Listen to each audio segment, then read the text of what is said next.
my new clothes aren't anything special. It's just like no, they're not designer. Shit that you need though. Like I got like a shirt and socks, underwear, undershirts. That was like nice. what you do need those. Yeah, I'm going to that wedding in December, so I wanted to get some like cool dress socks and some undershirts. Hell yeah! What any patterns on those dress socks? Like how cool are they? They're not exactly what I wanted, but it's fine. Oh no, they're disappointing. I'm not disappointed. I went to Target, a gift card for the Target. So I got some all right ones. One's got like a tree pattern, and I aimed for like bright colors, stuff like that. But they didn't have like the novelty thing I wanted. Fair enough. Yeah. I want to get some funny socks. I've been wearing funny socks are the best. My Rick and Morty socks recently. They're pretty do those have like the portals all over them, or does it have like Rick and Morty? 7 days of socks, so there's just like variety. One of them's got you have 7 different versions of Rick and Morty socks. It was in one pack though. Yeah, it's like 7 days, 7 pairs of socks for 7 days. Nice. It's a Christmas present. Yeah. Nice. This is like Monday, Tuesday, Wednesday, Thursday, Friday, Saturday, Sunday. I wish they said that. I want to get some shirts that say that though. It really makes life easier.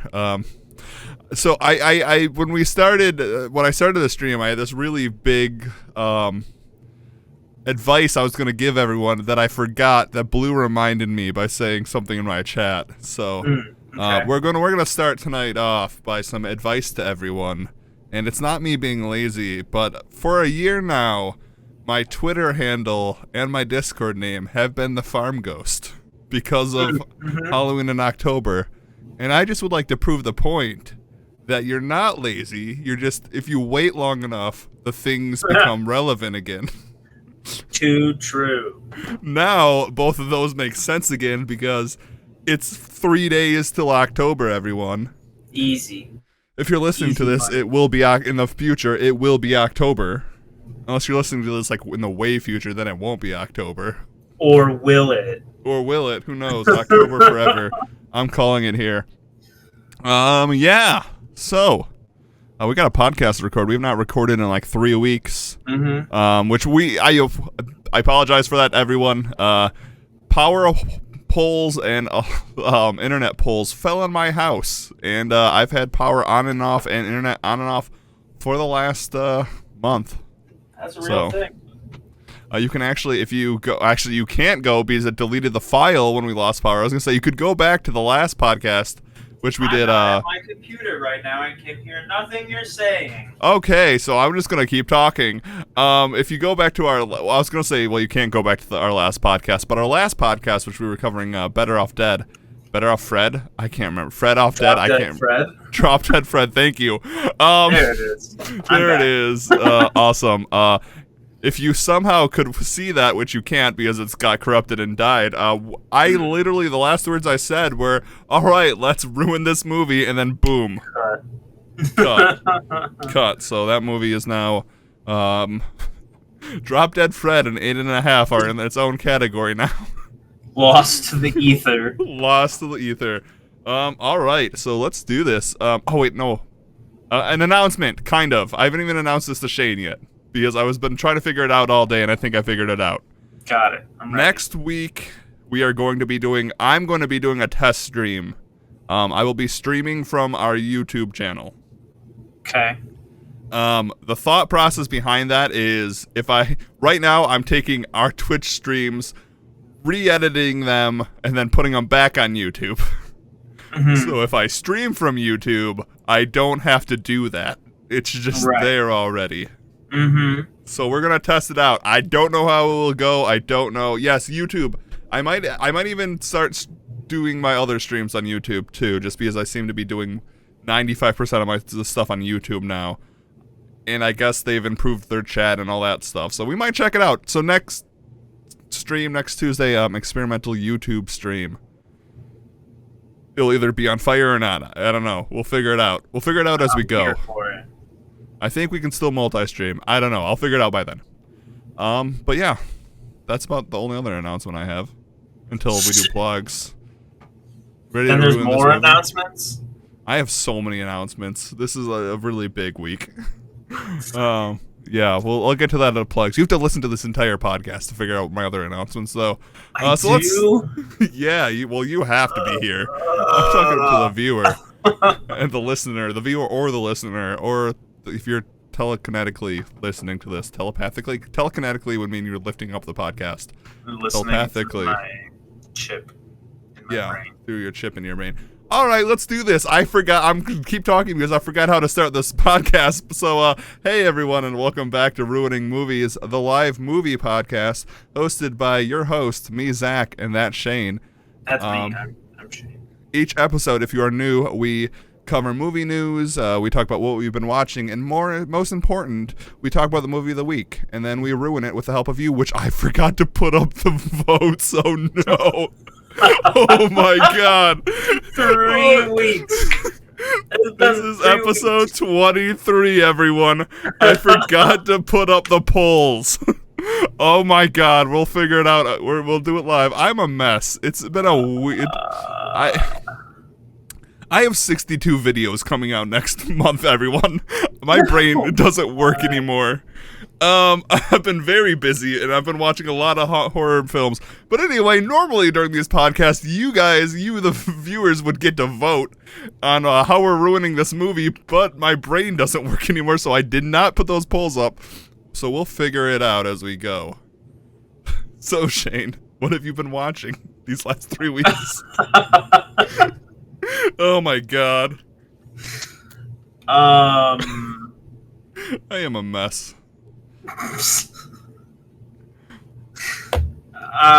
Nothing. Nothing? My media consumption has been like so low. I've been rewatching Harry Potter. That's something. Yeah, I'm on the 3rd movie. That's been pretty cool. Nice. Well, when's the 3rd one? It goes Prisoner what? Wait. of Azkaban. I was gonna say, let me see if I can name them. I probably can only name the first one. There's Sorcerer's Stone. Can I even name them? What the fuck? There's Sorcerer's Stone, and then... You gotta name them in order. No cheating. I know, I'm trying. I don't... Order of the Phoenix? Wrong. Well, I don't even remember what the second one's about. Is that the one with the snake? The Chamber of Secrets. Yes. Sorcerer's Stone, Chamber of Secrets, Prisoner of Azkaban. Yeah. Order of the Phoenix? Wrong! The Tri-Wizard Tournament? I mean, yes, but wrong name. Return of the King? I don't know. I don't even think I've seen the last, 10 Harry Potter movies. I don't know how many there are. I'm pretty sure it's, after Azkaban, it's Goblet of Fire, then Phoenix. Okay, so there was a Phoenix in there somewhere. Then, is it Half-Blood Prince? I don't know. Is there 2 other ones? No way. There was part 1 and part 2, I think, the last one. Just the last one? Okay, so I think that's it, the Half-Blood Prince. And then part 1, I don't know. I read the first book and I've seen them. I don't even think I've seen them all. Nice. Isn't that supposed to be a thing you do around Christmas time? It's gonna take me that long. That is fair. And also it's a Halloween thing too, kinda. I mean, yeah, wizards and witches. That makes sense. Well, in the first 2 movies, straight up, you just go through a school year, and in the first movie, they make a big deal about Halloween and Christmas. That is true. Okay, I can see it. I just know that that one TV station always does that 25 days of Harry Potter Christmas. Yeah, holiday cheer. I think that's just because Christmas is in every movie or something. I don't know if that's a real thing. I don't know. So far, it's been in the first 2, I think. I don't know. No. Anyway, it never makes my Christmas list. Yeah. Anyway, I've been watching that, and Die Hard. That's pretty much it. I mean, are you caught up on What If? Yeah. Cool. So we'll talk about that. Have you watched the Star Wars anime? Because I haven't. Nope. Didn't watch any of that. Didn't knock anything off my own list. I want to watch Squid Game, but I haven't dug into it yet. That moved up my list really fast. It should be at the top of everyone's list. Yeah. I watched it all in one night. Whoa, nice. Yeah, I've heard nothing but good things from a few people, so that'd be worth checking out. No, that's it. No, I've same as the last podcast, like 2 or 3 weeks ago. I've just been playing a lot of Hunt and watching a lot of YouTube stuff. Oh yeah, how's Hunt going? I haven't been on in a bit. Yeah, any new updates or anything? Not really. The event's over, but Hunt's been fantastic. Oh, nice. Hell yeah. As far as YouTube's concerned, the Hermitcraft gang and their second thing, the Third Life thing. Yeah, I've seen that popping up on my YouTube. Yeah, they're on season 2. I'm very excited about that. That actually soaked up very much of my time the last couple One days. night, goddamn, yes. I have been, Blue, in chat, and everyone listening, I've been on a absolute media binge lately. So. Yeah, nice. Yeah. My turn? Yeah, your turn. Okay, so let me see if I can even remember everything I've watched. So, I've started my 31 Days of October watching because, like I said, 62 videos coming out. What? It's not October yet, dude. I know, but I'm making 31 movie reviews, so I'm actually going to end up probably watching 61 horror films. And I was going to pick one for this. Do it, because I've been watching them. October. I've already watched at least 11 in the last 2 weeks. Okay, if I'm going to just like DM you a thing. Yeah, throw it out. So I've been watching a lot of horror films, and I'm not going to talk about all of them, but let me break down the science of my October list this year. For anyone who isn't aware of what I do every October, like many people, I try to watch 31 horror films, 31 nights, all of them in October, obviously. The greatest month of the year. This year, I went into it scientifically. So, ladies and gentlemen, on Mondays you can catch us on Dummies Play. Yeah, yes, those aren't smart, but this one I use my brain. I'm ready for it. Okay, so there's 31 days in October. So you can't divide that evenly. So immediately the 31st day of October, Halloween, we're watching Halloween. Don't have to care about that anymore. So now we're left with 30 days. I divided those 30 days up into 10 different genres of horror. So like slasher, zombie, witches, eldritch, sci-fi, beast. And then once I divided that up, so 10 different genres, for each genre I divided that up into 3. So each genre is a classic in that genre, my favorite film in that genre, and then a film in that genre that I have not seen. So an example of that would be the zombie one, which the classic is Night of the Living Dead. My favorite one is Train to Busan. And then the one I haven't seen is One Cut of the Dead. Bwassin. Yeah. Did I say boo? What did I say? You said Busan, but I'm looking at the link you put in the Discord. Did I spell it wrong? Oh, God. Bwassin. Hell yeah. I wrote that at like 4 a.m. But anyway, I've been diving through that. So I've been going, and I've also been watching other horror movies on top of that. So let me just go through some of my favorites that I've been watching, and you guys will be able to get a preview of my reviews for next month. So I watched Freaky last night. Are you aware of that? Do you know what that film is? I saw it on the thing, HBO Max, but I didn't watch it. Yes. I thought that it looked interesting. Vince Vaughn is funny, and it looked like a spooky version of like Freaky Friday. It's exactly that. It's not even on my list of the 31 days. It was just something that was on HBO Max that I wanted to watch. But it was actually really good. So the premise is it's the Freaky Friday story, except a serial killer and a high school girl switch bodies. And Vince Vaughn is playing the serial killer body, but with the high school girl soul inside. And so it's Vince Vaughn acting like a high school girl, which is very funny. And then the high school girl is murdering a bunch of people. And the high school, the actress who plays the high school girl is like famous, but I can't remember her name right now. But it was really good. Anya Taylor-Joy. No, it was not her. Surprisingly not. So that was really good. I also watched Werewolves Within, which it came out last month, which is a very good movie. Or this summer. It might have been longer than last month. But it's based off of the game Secret Werewolf. Have you ever played that, Shane?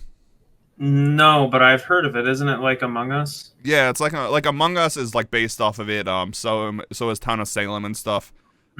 So it's based off a game where one person is a werewolf and the rest of the people have to figure out how to vote him out. It's not like they're not playing the game, but the premise is they're all stuck in this town. And one person's a werewolf and people keep dying. It is very good. A lot of like big names, but not like A-list big names. Like a lot of B stars, but like some of the best B stars. Really good film. Nice. I watched One Shot of the Dead, which is one of my favorite zombie movies now. But it's not even like a zombie movie about zombies. I can't really talk about it without spoiling it. But it's a film about a movie crew filming a zombie film in one shot. Okay. And then zombies. Nice. Okay. But it's actually more about the horror of making that happen than the actual zombies itself. It's more about like the horror of like trying to make a zombie movie in one shot. And it's really good. I watched House on Haunted Hill with Vincent Price. Very good. Nice. I've been watching a lot of Japanese horror. Let me look at my list. There's one more I wanted. Yeah, I've been watching a lot of films, and that's not even in when I'll get into the TV I've been watching too. Oh, I've watched The Changeling, which is a horror, haunted house horror film that I've been wanting to watch for a very long time. Very creepy, child ghost in it. Oh, I watched Jaws and Jaws 2. Jaws 2 sucks. I always forget that. I actually just watched Jaws 1 for the not the first time, but like I rewatched it for the first time in years last summer. I think it was last summer. It was so Jaws good. 1, very good. Every other Jaws, very bad. I don't Not think good. I've seen any of the other ones. It's just like you captured lightning with the first one, and then it's like the shark is coming back to the same town, and the mayor doesn't want to alert people again. It's the same story over and over again. Shark again. No one tell anyone about the shark. Oh no, the shark's eating the children. Jaws. So those were some of the movies I've watched. I've also watched Ooh,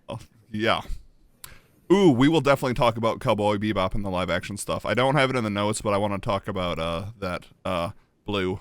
We just put it in chat. But I've also been watching a lot of like horror classics too that I'm not going to get into now, like Ghostbusters, Bram Stoker's Dracula, which has Keanu in it, which I forgot.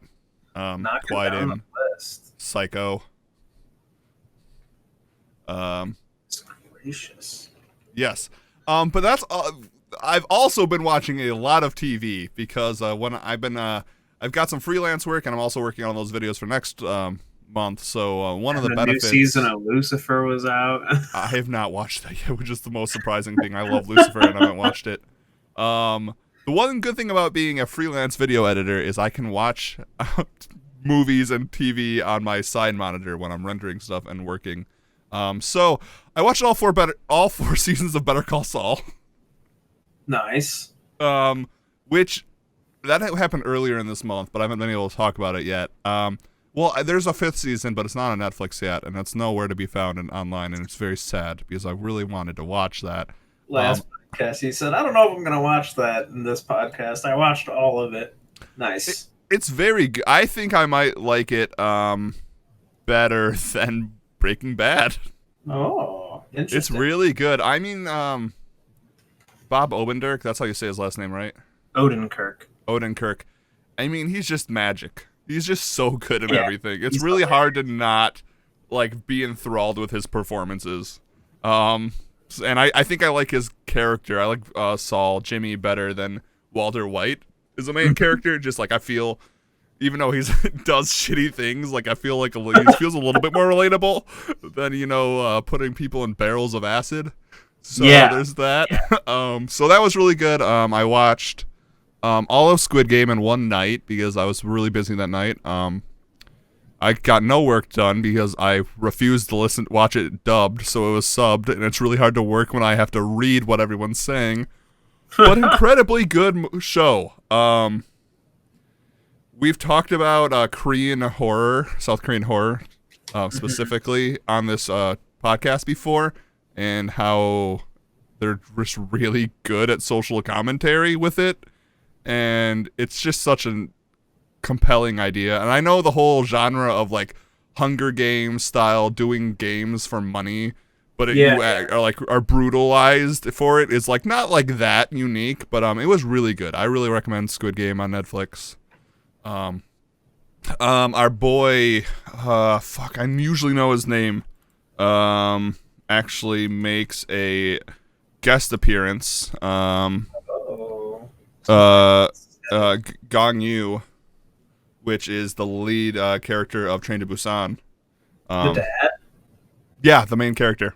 Nice. He makes a guest appearance. I guess him and the director do stuff together a lot, so he made a cool guest appearance in he was actually someone told me this after I watched it, but his guest appearance actually has him getting on a train to Busan, like when he's leaving it, and that's really cool.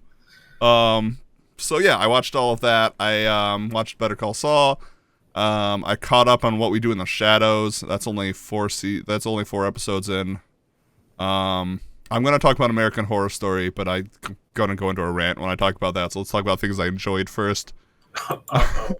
I'm ready for it. I watched You. Do you know anything about You? I know what it is. It's got that cool guy in it, and they just came out with like a new season. He's like a stalker dude or something. Yeah, it's pretty much like Dexter.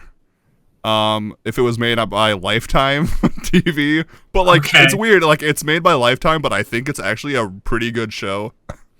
It's like Dexter if Dexter was like still had that self-righteousness to himself, but he wasn't killing serial killers. He was just obsessed with this girl. And it's kind of hard to watch because every character sucks in it, but it's very compelling. Okay. So I watched that, and then American Horror Story. What We Do in the Shadows. I don't even have to say too much about that. Fantastic. This season's better than even the last two, I think. God, Reservation Dogs is over. God, that season, the last 2 episodes made me cry. Very good. Now let's talk about American Horror Story. Ready. Okay, I'm just gonna sit back. Yeah.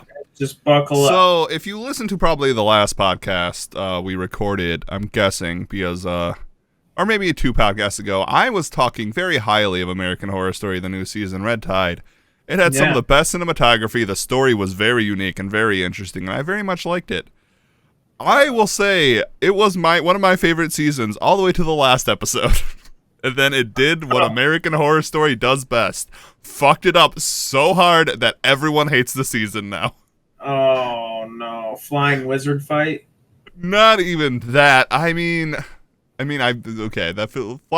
flying wizard fight in which WandaVision won a bunch of Emmys. Oh God, that happened this month. We're not talking about that. At least with that, it kind of was solid, and it was a letdown because of Flying Wizard fight. American Horror Story did that thing where they killed off all the characters everyone likes. Okay. Jumps to it took place in coastal city in Maine, East Coast, really dark and drab, for the entire season. And then it did the whole 5 years in the future, but in LA now, and it sucked so bad. It took everything away from it. It's so bad. So I will report on next episode that's coming out this week and how it's going, because it's part 2 a double feature. So the next half season starting next week. Oh, so it could redeem itself.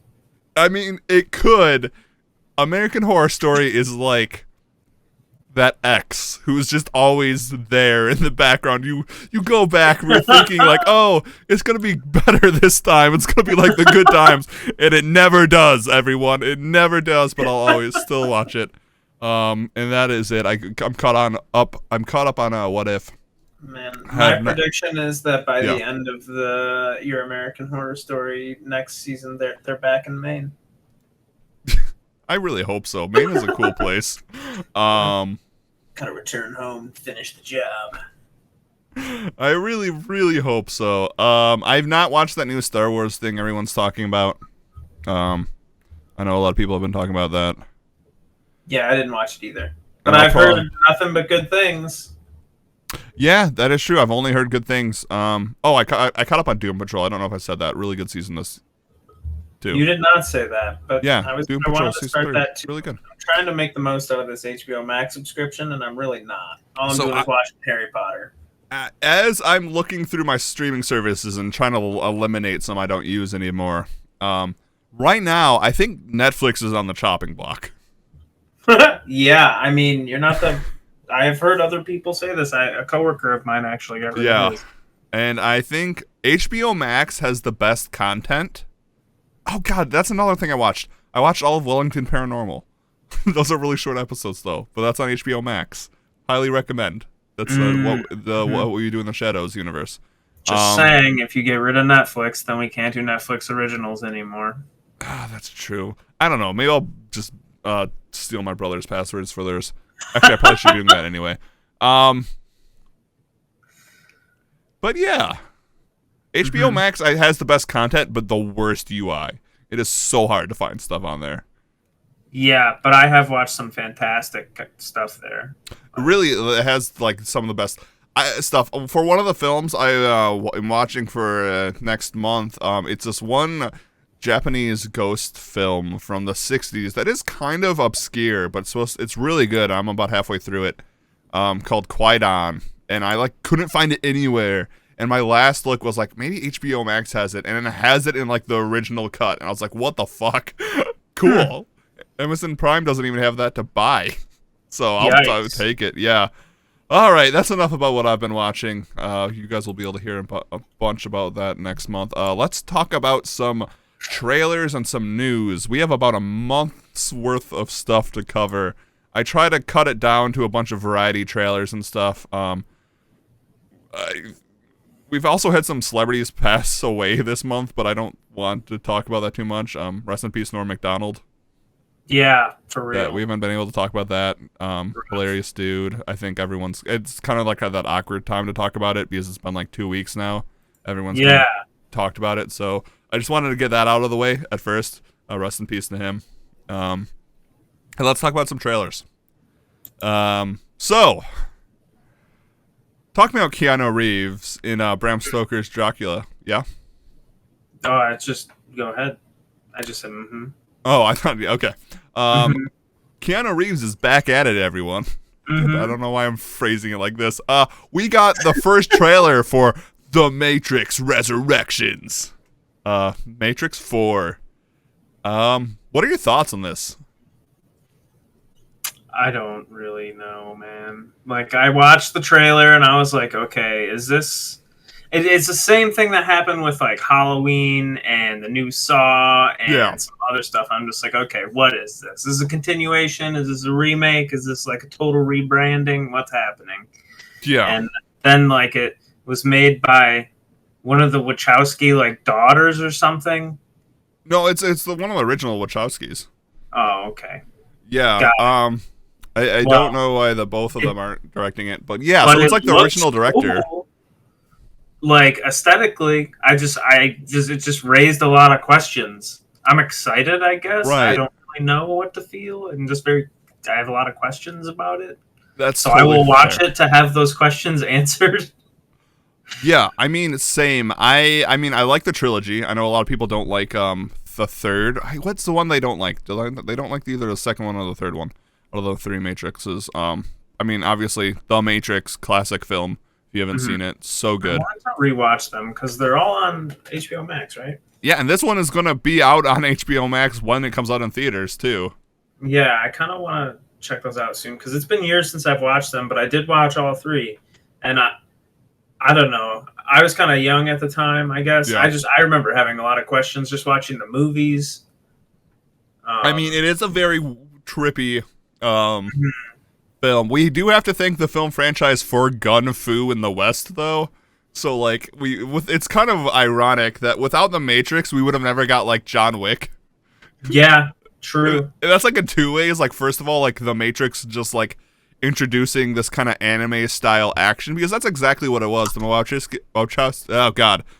the Wachowski sisters brought like anime influences over from into their mainstream filmmaking in the West, and that's kind of where we get The Matrix. And like you can just see every action film since 1999, after The Matrix came over, or 2000, I can't remember what exactly year it came out.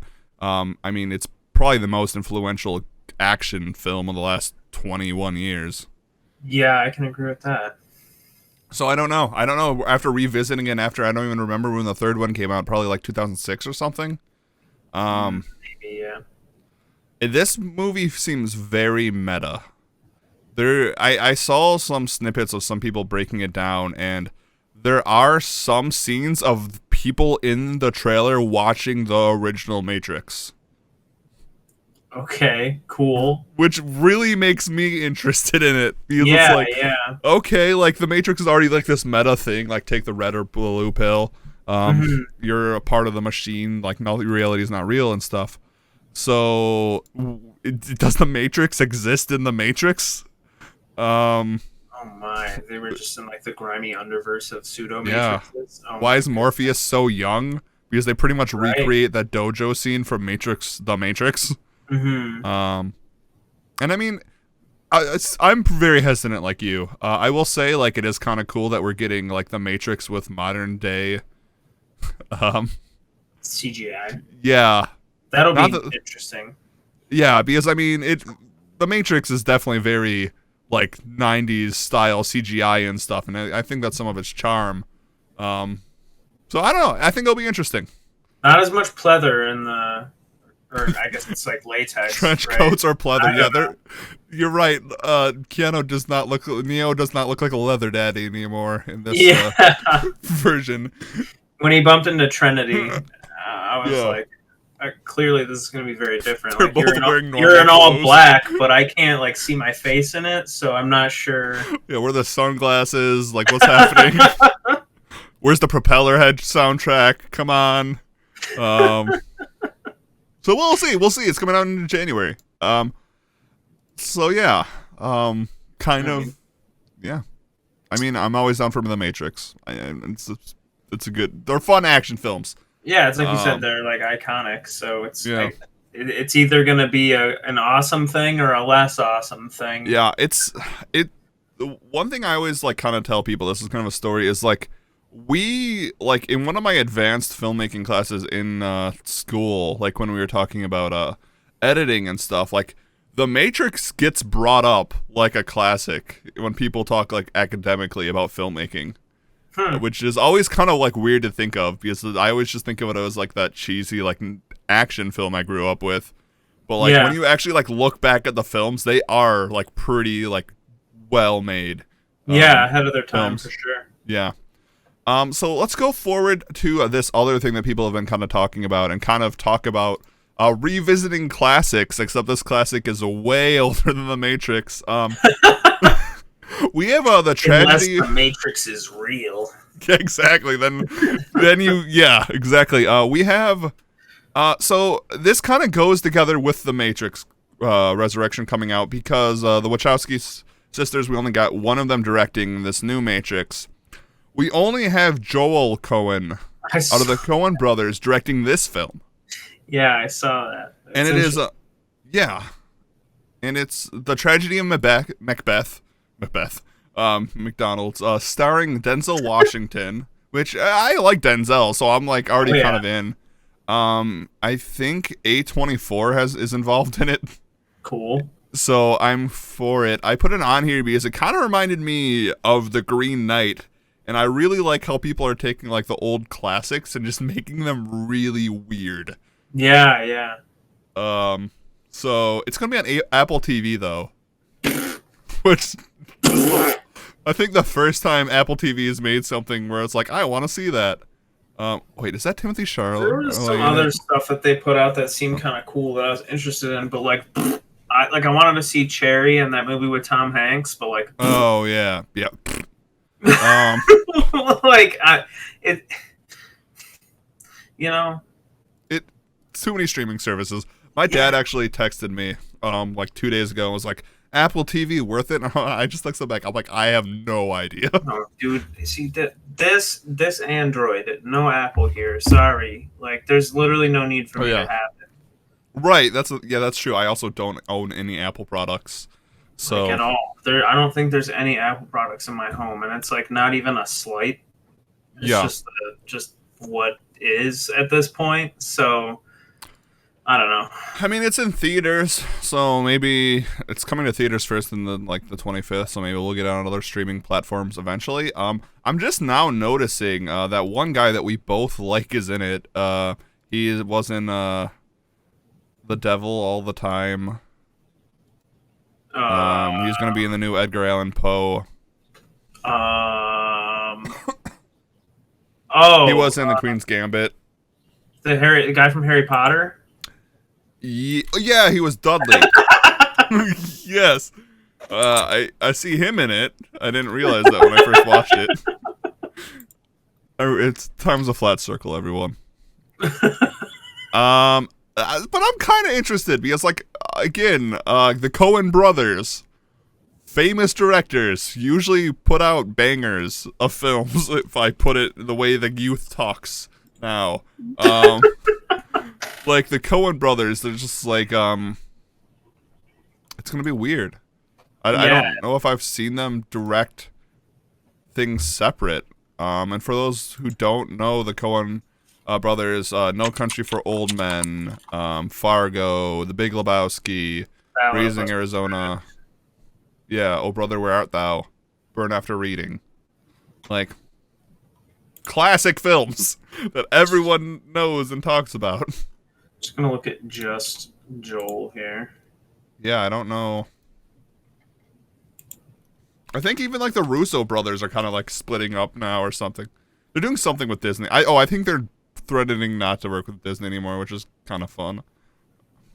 Why so with so many Garfield things? Garfield, The Tale of Two Kitties, Garfield. I guess it's just those two movies. He just made that. I mean, that is two Garfields is long. Two Garfields is more than no Garfields. This is way. Are you on the right person, Joel Coen? Yeah, Joelcohen. No, it's no H. It's right? an E. It's an E-C-O-E-N. Fuck. Yeah, I was gonna say I'm looking at this list and I don't see Garfield anywhere on it. Which is really funny that there's a Joel Coen out there that just does Garfield stuff in the same. The two Garfield movies, yeah. Okay, here we go. Fargo, Ballad of Buster Scruggs, Hail Caesar, Another Day, Another Time. Okay, True Grit. Are these things that he's done by himself, though? That's what I want. His solo. No, I'm pretty sure they're not. This might be his first film by himself, I think.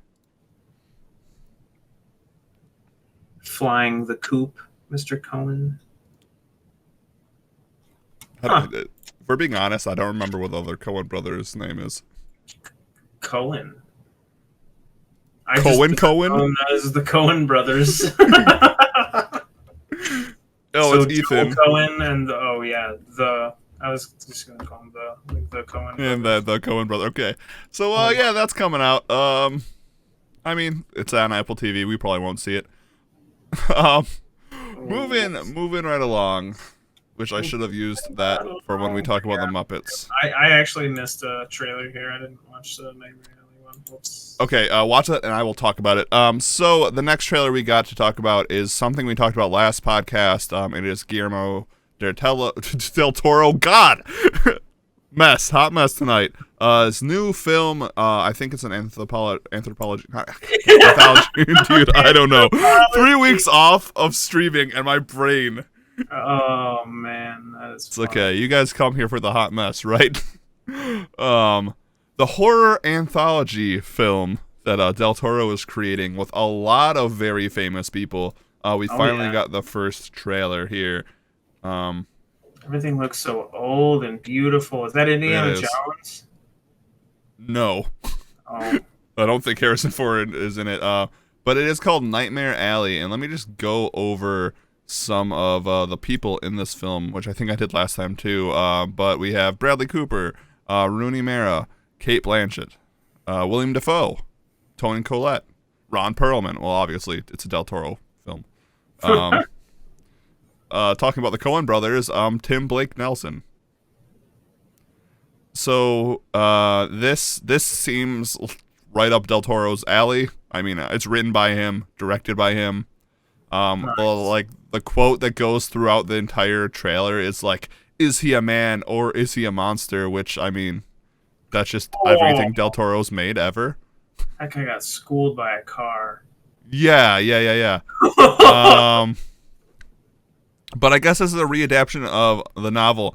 It seems like there's a bunch of it looks cool. So it looks like it's set in maybe like the 20s or the 30s. We have like a gumshoe guy, like detective guy, which is being played by Bradley Cooper, looking like he's investigating some occult stuff, which is cool. William Dafoe is hanging out at a carnival. Toni Collette is a fortune teller.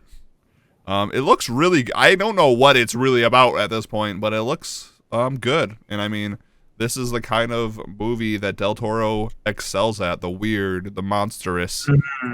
So I'm excited for it. I think it's coming out. I think it says at the end of the trailer. I think in December. Yeah. It seems very interesting. Looks cool. I like the setting. I love the period that it's in. That's one thing that Del Toro always does really well is like set dressing, the setting for the film, which this setting is like Del Toro's like playground, like the water one he did. Yeah. What is it? Water for Elephants. What? No, it's the one about the lady falling in love with the fish monster. Yeah. Water for Elephants. I don't think it has elephants in it. I don't think there's any. Is there even an elephant? It's the Shape of Water. Yeah, that's what I was gonna say. Yep, that's exactly what I said. I mean, in your defense, I think Del Toro did Dumbo, maybe. I think you're onto something. Water for Elephants. I don't know why you keep. You didn't do Elephant Man. Why does it say David Elephant Man? What a classic. David Lynch did Elephant Man. I know that for sure. Is that real? Yeah, the Elephant Man is done by David Lynch. It's like his. Elephant Man. Cher. Yeah. Is Cher in that film? I don't remember that. Are you sure you're thinking of the right movie? I know The Elephant Man is directed by David Lynch. I know that for certain. That's like his big movie. Well, the movie that made him really big. My bad. That movie is called Mask. Sorry. We're doing good tonight, everyone. Anyway, it looks good.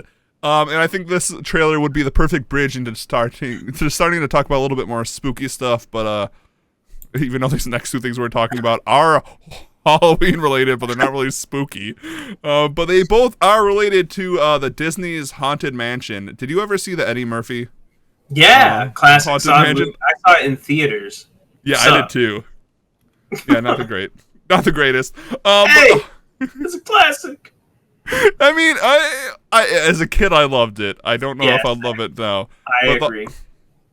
The Haunted Mansion, always this big Disney thing. I mean, was it their first movie that they've based off of the ride? Because the Haunted Mansion came out before Pirates. Yeah, I believe. For sure. It could have been. It might have come out in like the same year, but I feel like there's some significance between the ride and the movies and stuff because of something like that. So, for those who are unfamiliar with the Haunted Mansion films, because I think there's been a few at this point, they're always about a family going to a haunted mansion that's haunted. Hence the name, the Haunted Mansion. And then they meet specters and ghosts, and then they get run out, but not after not trying to get run out. It's always a good time. Anyway, Owen Wilson is going to star in the next one. Hell yeah. Which I was so excited when I read that. That was my reaction, too. First it was, oh, wow. But then, hell yeah. I mean, has Owen Wilson been in a horror film? Yes. Which one and why am There was the movie where he got decapitated. I can't remember the name of it. Fuck. It was so good. I'm going to Oh, wait, was he in one of the It was a cheeky '90s one. Was he in that? Fuck. What's that one horror franchise that's about the house? And the house is the name of all the films. What? He was in Armageddon. I found it. And it was an Anaconda? No, it's called The Haunting. It's great. You should watch it. We should watch it. I think I've seen that. So he has been one. And I mean, I guess this is a Disney haunted horror film, so it's not really a horror film. The Haunting, let me see. Oh, maybe I haven't seen that. It's interesting. The Haunting of Hill House. This is based off of the show that... Oh my god, I remember what I wanted to talk about! The Haunting is super old. But it's based off the novel The Haunting of Hill House, which is also old. Quick side conversation real quick, because I wanted to talk about this. Go watch Midnight Mass, everyone. It's really good. Word. And also watch The Haunting, starring Owen Wilson and Liam Neeson and Catherine Zeta-Jones. All right, I will have to watch that then. This movie's crazy. I remember I watched this when I was like a kid at some point because it came out in fucking... When did it come out? 1999. Yeah. So I probably watched it in like the early 2000s. Then I watched it again like when I was in my 20s at some point, and it's a ride. I mean, especially now. This is, oh my god, is this Owen Wilson before Bottle Rockets? I just spelled Owen Wilson with an M at the end of his name. Rockets? That's his film that he did with Wes Anderson that kind of got Wes Anderson really big. No, actually, Bottle Rocket was Owen Wilson's first film. Nice. Really good film. It was actually Wes Anderson's like first big film also. It has Owen Wilson and Luke Wilson in it. That's awesome. Yeah, it's just funny watching movies like this now that, you know, like, it's been all these years later and I'm an Owen Wilson fan and watching this and he's young as hell and it's like, you see what happens. It's just like, oh man, this is hilarious and awesome and, you know, it's not a bad movie. Yeah, absolutely. So, I mean, that's going to be great. I like that. The other Haunted Mansion news is the Muppets Haunted Mansion trailer. It finally came out, and I mean, it looks like it really does. I'm really excited. It's coming out October 8th. It looks like someone said it looked like a Disney classic movie, which I agree with, but it also looked like the classic Muppets. I think it looks like a Disney movie or a Muppets movie, I should say, that's gonna be a classic Muppets movie. I agree with that. I mean, it started off with the whole 666 joke and the like the announcer going to say, and they'll all go to hell, and all the Muppets getting all mad, which was really funny. Yeah, and I would just like to say, the cast in which they presented was pretty minimal, like in text form, you know. Yep. It was mostly Muppets, and then they showed some quick snippets of like a few of the cameos. Yep. I have reason to believe that they're like going all in on this shit, and they're absolutely go Cameo City, and I think it's a show. See, I couldn't figure that out yet. I don't know if it's a show or a movie. Either way, I mean, looks like it's gonna be good. I'm glad Disney's doing something with the Muppets. Mm-hmm. It looks like we have Gonzo narrating again, which is amazing. It just says original special. I'm sorry. I thought it said original series the first time I watched it. So like TV special. I see Danny Trejo in there. Yeah, there was like a few familiar faces. So yeah, I mean, that's the one thing about the Muppets is that we will be getting a lot of cameos in it. It looks great. I'm excited. October 8th, which is is that next week? That's next Friday. Mm-hmm. So I should honestly probably thank you. I don't think I would be nearly as excited for this had we not done the Muppets on this. Hell yeah. The Muppets rule. Everyone watch the Muppet movie and you will thank me later. So that's coming out next week. I'm very excited. We'll see if it's good. I know Disney's kind of doing Frank Oz dirty here by not letting him voice some of his classic characters. But it's Disney. They do everyone wrong. That's kind of in relation to all the comic book artists not getting paid by Disney right now. That's kind of the whole controversy there. Let's move on to television. More controversy. Wow. It's like every episode. It's always Disney's not paying people anything. It's great. Drama. All right, television. So more trailers. That is, we have so many trailers. To start off, this came out of the beginning of the month. We haven't talked about, but we got I can't remember if this is the first Dexter New Blood trailer or the second. I think it's the second. There was like a little teaser, and then this was like the real one. Yeah, so we get a little bit more into what Dexter's been doing. He's works at a Home Depot style store in a very cold place. He's dating a cop. His dark passenger is still talking to him, which they're playing The Passenger by Iggy, which is good. And then the big spoiler at the end, spoilers everyone if you don't want to know anything about Dexter before coming into it, his son Harrison has found him. Yeah. I'll watch it. Seems like it's gonna be kind of cool. Yeah, Clancy Brown is in it. I like him. I mean, the serial killer in this one kind of looks like it's doing the Most Dangerous Game style thing of hunting people in the woods, which is kind of a neat villain. So, we'll get to see. Will Dexter get the redemption? Will he get the blade? Or will he die in this one? I don't know. We'll see. I really hope this is a one-off thing. I hope this doesn't do good, and then we get Dexter, this one's New Blood, Dexter Old Blood, Dexter Dried Blood, Dexter First Blood. It's just a Rambo remake.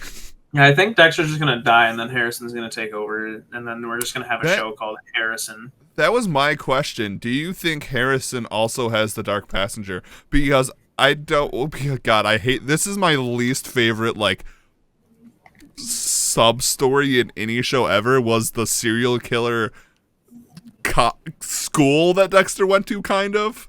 You know, that was either in the second to last season or the last season, where in that lady's living room. Yeah, where you found out the reason Dexter knows how to kill so well is he went to serial killer tutoring. Really I don't. Will his son be a murderer or not? I think that is an interesting thing that we might. Yeah, learn. I don't know. I don't know. I'd like to see an El Camino situation here, right, where it's just a cool story that's a one-off button-up of some loose ends, and have it be good and have it end there. Yeah, I mean that's coming out in November. We'll find out. I completely agree with that. So talking about Disney, which we'll pretend that we didn't talk about Dexter there. We just went to Disney. This is also old news, but we did a report on it. The Hawkeye trailer. I'm excited. That's really all I have to say. I mean, I wasn't excited. I'm still pretty on it, but it's kind of cool that they're doing a Die Hard thing. I'll say that. That's really my only comment. I didn't really know how they would make Hawkeye interesting. No offense. I know he's interesting in the comics, but I don't think Jeremy Renner's Hawkeye in the movies has always been exciting. He's always just kind of been there. That's what you just said is literally the reason I'm excited for this show, because dude got no love in anything basically. That is fair. Until he was Ronin for 30 seconds. Yeah. And then they were like, "Oh, we care about you," and he was like, "I care about you." And then he spent the rest of the movie just bumming around, and then his friend died, and then he bummed around more. So he has always got the short stick in all the movies. Yes. The coolest Hawkeye thing that we have gotten up until this trailer was his motivational speech to Wanda when they were in Sokovia. In Age of Ultron, the movie that everyone forgets. Sokovia. Yeah, in the most forgettable film out of all of the MCU. 29 of them. So for that reason is part of why I'm really excited for this. I want to see more about this character and stuff, and see some things from his perspective. Also, I'm a little bit biased because I played the hell out of the Marvel Avengers game, both Hawkeye and Kate Bishop are in the game, and they're pretty cool. I mean, in comic books, Hawkeye is a pretty cool character, and so is Kate Bishop. So, Hopefully that it translates over to MCU. It looks, like I said, they're doing Die Hard with it. That is exactly what they're doing with it, which is not a bad way to take a Christmas action film. I mean, that Die Hard is Die Hard for a reason. Yeah, this is basically only like the second time there's been a Christmas anything in the MCU. When was the first time? Like one of the Tony Hawk. My favorite Avenger, Tony Hawk. I loved when he did the kickflip grinded down Thanos. That big ass manual combo. Yeah, I mean that's what little did you all know that the thing Thanos his weapon looked so goofy is because it was actually just a rail. It was in one of the Iron Man ones. I think it's Iron Man 2 or 3. Oh, it's the one where he meets the kid. Yeah. But that was like the only other time. And I'm also kind of, I really like the fact that it's a show that takes place around Christmas time that's coming out around Christmas time. Yeah, it's coming out like, late November? Mm-hmm. So probably finishing around Christmas. Okay. Yeah, I mean, that'll be cool. Yeah, so more Disney stuff. What's the show after that? Do you know? After Hawkeye? Probably... Is that She-Hulk? That's what I was going to say, yeah. I'm excited for that one. I like legal dramas. I've been actually rewatching Daredevil as well. It's been like my Get me Matthew Murdock. Yeah. It gets me excited as I'm rewatching it. I'm like, why don't you guys just say that it's canon? Just fucking say that it's canon, and it'll be great. Because as I'm watching it, I'm like, this should just be canon. And I'm watching the first season. They talk about the events in New York so fucking much. They do. It's a big part of the first season. A huge part. They're like, all of Wilson Fisk's whole motivations is because he's doing construction over leveled properties after the events of the Avengers. Yeah. And then Disney's like, nope. Make it canon. Just do it. You have the power. You can do it. All you have to do is fucking say it. Just put out a thing that says Netflix Marvel shit is canon now, and Netflix will be like, but you did not pay us for that, and then they'll open up their mailbox and there will be a check there from signed and dated by Walt Disney from a week ago. By Walt Disney. And they won't even give a shit. They'll just be like, holy shit, a $10 million check. I guess they own the rights to our Marvel shows now. Yeah. Okay, so this, I completely agree. They should be canon. I saw this right before we started, because there's always that like weird crossover stuff. Did you see David Leto? Right, that's the guy who played the Joker. Jared Leto. Who's David Leto? Jared Leto. I think you were David Letterman. I think I was too. Jared Leto reposted the Carnage trailer. And said, I can't wait to take a bite out of this. So, did he just spoil that Mobius is going to be in it? Huh.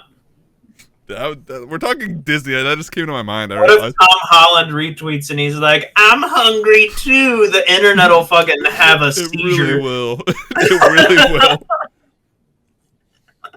All right, let's talk about... Dude, if I was a celebrity, I would be memeing the internet so hard. Hell yeah. I'm trying to think of the good segue here. Talking about franchises that are doing really well for their companies. Stranger Things Season 4 teaser came out. And they are just doing an American Horror Story. I'm pretty sure that's just Murder House, or I'm just American Horror Story brained at this point. Yeah, I don't know, man. It makes me think of Monster House, that cartoon from like years ago. Yeah. I will say I am the least interested and excited about this season than any of the other 3 seasons. Last season, you know what I'm here for, Steve Harrington. That's true. And we got some Steve this show. Last season I was like, mall, cool. It's the 80s. But now it's like they're in New Orleans, it sounds like. And they're in a fucking house. Like, why do I care? Why are they right. here? It looks like they're doing haunted, like every other season seemed to play off like 80s tropes. I don't get the 80s trope they're going for here. Maybe someone more intelligent can tell me. At this point in the show, we talked about this before, with the kids like kind of aging out of their roles. At this point in the show, the only people I care about, people that I care about is Steve Harrington, Hopper, and 11. The rest of the kids, like, as far as I'm concerned, just let them go be kids. I like them as actors. Well, they're not kids anymore. They're adults. That's my point. But like chronologically in the story, unless you're moving it forward 5 years, you now actually just have a bunch of adults playing like young children. They're supposed to be like 14. I know. They look like 18 now. So we can just pretend that they're off doing summer shit and just show me all the Steve adventures with Hopper. Like that's I don't know. I'm sure the show is going to be fine, and I'll watch it and all that. But like you said, I'm not all that excited about it because after the last season, that's kind of where I landed. I was like, what more do these kids need to do? Also, in the last season, they already looked a little too old to be playing the characters. That right, and it's because of the pandemic. It's been longer. They're going to be looking way older. So.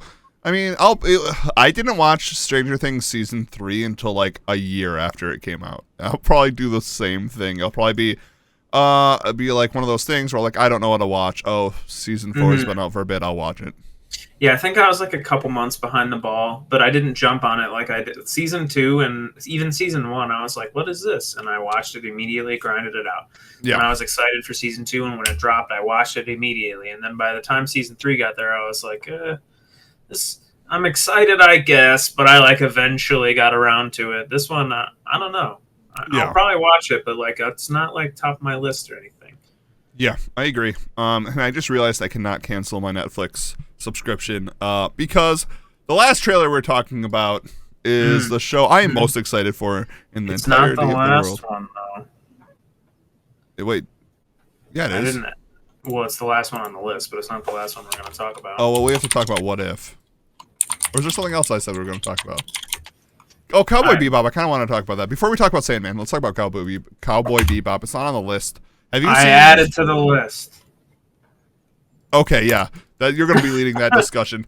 Let's talk about Cowboy Bebop real quick. Did you see the trailer for it? Or like the opening? God, it pains me to say this, but it's starting to look actually kind of good. Is it live action or something? It is. It's live action. And has what's his face from Harold and Kumar? Cal Penn? Yeah, I think. Okay. But they showed their intro, which they kept the same theme song, which good. Cowboy Bebop has the best theme song out of any show ever. So I'm glad they didn't get rid of Tank. And it kind of looks pretty good, which I know a lot of people on the internet feel the same about, which we're all kind of collectively holding our breaths to see if this is going to be good or not. But it's also Netflix. Netflix is doing like a bunch of really interesting things right now with their originals. But I also heard this is I can't remember who said this, but I'm gonna reference it. Like 1 out of 50 Netflix originals are good. Yeah, they just pump out so much that it seems like they're pumping out good content all the time. And that's the thing. It's kind of like a fallacy. It's like if you make enough content, some of it's going to be good. So it's kind of like, ugh. Yeah. Yeah. But that's also a thing that people seem to fail to realize is like Netflix is at this point just fucking inundated with Netflix originals. Yes. So like, of course, if you put out, 1 million products, you're gonna have some that land. Right. You just gotta, and I think that's probably part of their strategy, right? Like, you give a bunch of people the opportunity, and you kind of make some money here and there, and then when finally something like as giga popular as Cowboy Bebop rolls around, you're like, okay, we are going to devote a bunch of resources to this thing since we already know like how gigantic it's going to be. Yeah. I think that they're probably smart enough to realize a golden goose when they see it. You'd hope so. I mean, they did the same with Death Note, and Death Note sucked, from what I've heard from fans, people who've seen the original, which I've seen. I haven't seen the live action. I have no frame of reference, but like all I know is live action films don't usually do that well, or shows. This is true. I was just thinking, like, The Umbrella Academy, for instance, like already had a pretty big following, and it's like obviously had some resources put into it, and then it was a winner. But they're not all winners. Exactly. So we'll see. I don't know. Which is like that's like the problem with Netflix is like they've really given up on keeping their catalog good. Mm-hmm. And they've really are pushing their originals, which is good. But like at the same time, like once I watch the good originals on Netflix, I don't want to watch anything else. Like with HBO Max, out of stuff to watch. Yeah, and like Hulu's like thing that they have going for them is like they're staying current with things being released like in real time. Like I can watch like What We Do in the Shadows, like the new episode that comes out Thursday. I can watch it Friday, sure, which is nice. But so yeah, it's interesting. I'm inclined to believe that a lot of people that utilize streaming services use them in a similar way that I do. Yeah. And that's you're getting ready to go to bed, you kick on your streaming service of choice, and then eventually at some point, inevitably, you fall asleep. Oh, definitely. So with that being said, Netflix used to have like the lineup for fallback shows for situations like that. Yeah. Right. Now, Hulu is the fucking golden ticket for that. They have pretty much everything, and Netflix on October 1st is going to have Seinfeld. But for me, like for they shows don't have, like The Office or anything anymore. Exactly. For shows like that, like Seinfeld's about to be like one of the only ones, and I keep turning on Futurama. Nope. Jesus. Futurama's on Hulu. King of the Hill. So this is the list that I've come up with in my brain. Yeah. Before making this statement of things that were at one point on Netflix, but now are on Hulu or somewhere else, right? You've got South Park, Futurama, Seinfeld left and is now coming back, probably due to some insane fucking deal. Yeah. The Office, King of the Hill was on Netflix at one point. King of the Hill is such a good, like, relaxing show. I love that's such a good show. And that's just like 5 that I could come up with in like 30 seconds. Yeah. Now it's like you said, it's like we both kind of said. Netflix is just like filled to the brim with these Netflix originals, and not a lot of them, for me at least, maybe there's people out there that this is the case for, but definitely not for me, land in that like fallback bedtime show category, which is literally 95% of my streaming content intake. Yeah, and I think you're right. I think like I know a lot of people who fall asleep to streaming services. Hulu's definitely the winner for me. It's like, going to pass out, like I can kick on some fucking King of the Hill. I can kick on some Futurama. I can kick on, I don't think South Park's on there anymore, but like Rick and Morty's on there. It's Always Sunny in Philadelphia. That's another one that was on Netflix and is now on Hulu. Right, yeah. But like, unfortunately, Hulu lost South Park, which was the real banger for me, but they lost it to HBO Max, who also has like a ton of great fallback shows like that. Yeah, so I mean, streaming services Netflix is kind of falling down. I think they are. They are really like now, like we said in the beginning. I want kind of like it's on the chopping block for me. But talking about the trailer we're about to talk about, the Sandman trailer, I can't cancel it yet because we got the first look at the Sandman trailer, and oh my god, does it look good! It looks exactly like the first 5 pages of the graphic novel. Sandman, like a lot of people from the 90s who got into Hot Topic and emo music is a thing that there's a lot of people who love the Sandman, and it's my favorite graphic novel of all time. Neil Gaiman, probably my favorite author. And this looks really good. There's been a lot of Sandman news over the last couple months that I've not covered because it's all fucking stupid drama, because people are mad that the character is a different race than in the graphic novel, and all I have to say about that is the graphic novel is about gods who change their appearance every 5 pages. Shut the fuck up. You're fine. Word. Like, that's all I have to say about it. It was stupid drama, so I didn't want to talk about it, but this looks really good. The cinematography, the tone of it. Okay. Cool, yeah. I just watched the trailer with no real frame of reference for source material because I haven't even really cracked it open at all. And I was like, man, this seems pretty interesting. Looks cool. Yeah, it's cool. I like weird shit like that, Yeah, so. And that's the cool thing about Sandman. It's so weird. The only thing that I think might be a little bit of a letdown, which is not going to be that big of a letdown for me, but I could see some people not liking it, is The Sandman is a DC property technically, and the first, I want to say the entire first book of the Sandman is very heavy with references to the DC universe. John Constantine makes an appearance in the first book. Batman does. Martian Manhunter. And I don't think Netflix has the rights to any of those. And I'm guessing none of them are going to make an appearance. I know to get around it, they're having a character named Johanna Constantine, which I think is really clever because John Constantine's never about being a dude. It's more about being a bastard. So you can really change that character to be whatever you want it to. Sure. But you can't really do that with Martian Manhunter or Batman.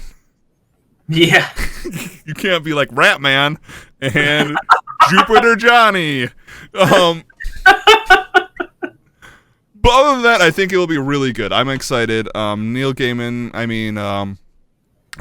is very involved in it. He was also really involved with the show that came out on Hulu that him and Terry Pratchett wrote. I can't remember the name of it right now. That was really good. And I've read the book too. It's really good. American Gods wasn't good. The TV show, which is my favorite book, which is really disappointing. But I like everything else. Caroline, the movie, stop motion. Yeah. Really good. So excited. And you just added this to another Netflix original that you just added. I'll let you talk about it because I've not seen the first season. Yeah, Netflix seemed to drop a few kind of banger trailers this week. I don't know if it's like an official trailer, but it was like the road to season 2, and it was like a bunch of cool clips with like a nice voice overlay and some clips from season 2 of The Witcher season 2. So that's pretty exciting. I'm excited to see that. That's really all I wanted to say. It just seemed like Netflix on one day they dropped like a bunch of trailers. I think they were calling it like Geek Week. Okay. Because they also got that's where like let me actually see because it's called something like that and they announced a bunch of stuff. Because that was also the same day. Geeked Week. What did they? Is there a recap I can find? I just see Zack Snyder's Army of Thieves. Harder They Fall, Road Season 2, The Witcher 2, Army of Thieves, Squid Game. Well, that was like 3 weeks ago. Lock and Key. The Guilty. Well, was that Lock and Key Season 2? Yeah. That's exciting. I watched episode 1, season 1 of that. I like Joe Hill a lot. But I've not read Lock and Key, but I've heard it's really good. I know Neil Gaiman actually praises it a lot. Joe Hill being Stephen King's son, for anyone who didn't know. Yeah. And also a Minecrafter, but not the same person. I do keep seeing trailers for that one, Arcane. But like the League of Legends show. Is that what it is? Yeah, Arcane. It's the League of Legends cartoon. What? Oh, they unveiled the 10-episode titles for the upcoming Umbrella Academy season. I'm excited for that. Yeah. Ozark season 4. Right, I haven't seen any of that. Me neither. Wait, this is Oh, this will happen like in June. I was like, it said a Fear Street trailer. I was like, I haven't seen a Fear Street trailer. Cool, awesome. Let's talk about What If. Yeah. What do you want to talk about? What episodes haven't we covered yet? So right now, it seems like we've covered. Yeah. For anyone who's new here, we usually cover the newest Disney shows, because there's something we can both watch at the same time and talk about. They have a live thing. And obviously this is What If, but we haven't recorded in 3 weeks. I think the last one we talked about was zombies. I don't think we talked about zombies. We did, because I said blam blam. Oh, we did. Yeah, you're right. But it's the Lost episode. You're right. So I think the take was it was good, but not as good. It was really hard to compete against the Doctor Strange one, which is the... Yeah. They really set the bar high. This point, still my favorite one. So what? We have Thor, Warrior and Only Child, Killmonger. Yeah. So what if Killmonger rescued Tony, which yes. I thought was an interesting take, but like Jesus Christ, you killed him once, you're just gonna kill him like every episode. It is. I think that is a very funny gag that Tony Stark keeps dying in every episode. I feel like, okay, do you remember what I said? He's like become the Vision. Fucking 18 episodes ago when I said I feel like What If is designed to soften up these ideas that Disney's trying to put out there for these like multiverses and stuff. It seems like they're trying to soften up a lot of shit, right? So we'll just kill Tony 4 times so that you guys really get the hint. Like, he's dead. No more Robert Downey Jr. He's dead, everyone. Just fucking get over it. Oh, you think Captain America's coming back? No, he's fucking dead too. I mean, you're right. No more Chris Evans. Also, there's a bunch of universes.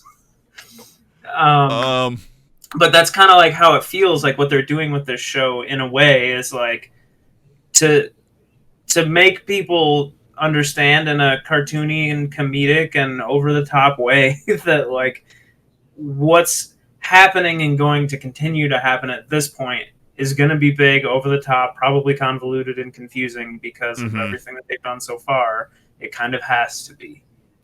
Yeah.